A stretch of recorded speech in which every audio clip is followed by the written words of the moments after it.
തിരക്ക് കൂട്ടണ്ട, എല്ലാവർക്കും ചാടാ, എല്ലാവർക്കും നിർത്താം, ഇഷ്ടംമാതിരി സ്ഥലമുണ്ട്. തിരക്കാണ്, നാടായ നാട്ടിൽ നിന്നൊക്കെ മനുഷ്യന്മാർ വന്നിട്ട് പേരും തിരക്കാണ്. വണ്ടികളൊക്കെ തട്ടില്ല എന്ന് പറഞ്ഞ മാതിരിയാ പോക്ക്. ആള് കൂടിയിട്ട് വള്ളത്തിൽ കൂടെ പോലീസ് ജീപ്പ് വന്ന് പോലീസുകാർക്ക് വരെ നിയന്ത്രിക്കാൻ കഴിയാത്തത്ര തിരക്ക് തന്നെ. മഴക്കാലത്ത് ആൾക്കാർ വൈബ് തേടി വരുന്ന ഒരു സ്പോട്ട്. ഈ കാരണം മനുഷ്യന്മാർക്ക് എന്താ ഇപ്പൊ പാടത്തേക്ക് നോക്കി നിൽക്കുന്നത് എന്നല്ലേ. ആ കാഴ്ചയാണ് കാഴ്ച. പാടും തോടും ഒന്നായ ചൂരിന്റെ ഈർക്കിളിൽ നിൽക്കണ മാതിരി മഴ പെയ്ത് വെള്ളം പൊന്തിയാല് ആൾക്കാർ നിൽക്കണേ മാവൂരത്തെ ചൂരൂരത്തെ സങ്കേതത്തേക്ക് സ്വാഗതം. ഈ വണ്ടികളൊക്കെ വന്നത് എന്ത് തേങ്ങ കാണാനാണെന്ന് ചോദിച്ചാ തേങ്ങ കാണാനല്ല, വള്ളത്തിൽ ഒഴിച്ചു വരുന്ന തേങ്ങ പിടിച്ചാനാ.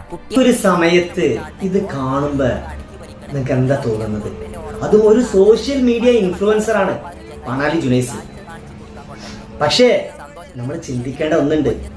ഇവിടെ ഒരു കൂട്ടര് സ്കൂളും മദ്രസും എല്ലാ വിദ്യാഭ്യാസ സ്ഥാപനങ്ങളൊക്കെ അവധി പ്രഖ്യാപിച്ചിട്ട് ഇത് ആഘോഷിക്കുന്ന ഒരു ജനത നമ്മൾ അറിയണം.